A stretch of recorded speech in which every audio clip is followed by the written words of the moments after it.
After sitting down at a small restaurant, a woman noticed a man standing in line to place his order. As soon as he began speaking, his words came out slowly. He stammered. The cashier grew impatient. People behind him started staring. Some whispered. Others laughed quietly. He had a hard time communicating as his stammering condition made it more difficult. A man behind him scoffed and said, "Just talk properly. You're wasting everyone's time." Laughter spread through the line. The man's face turned red. He walked to an empty table, sitting alone with his head down. From across the restaurant, the woman watched everything in silence. A few minutes later, the waitress walked up to the man and told him someone already paid for his meal.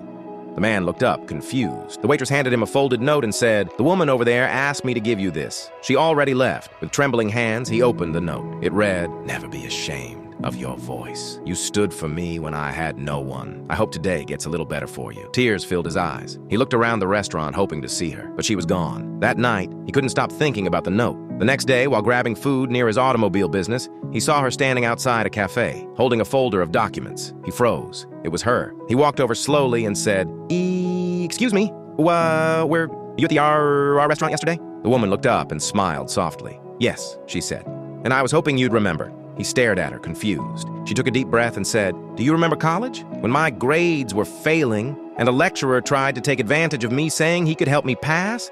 The man's eyes widened. "You stood up for me?" she continued.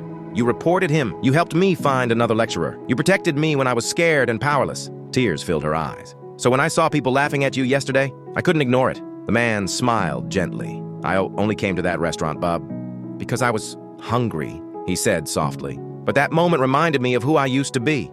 She looked at him with admiration. "And you reminded me of who you've always been," she said. They kept talking. Old memories turned into new conversations. Respect turned into love. And in time, that's how the young lady got married to a car dealer.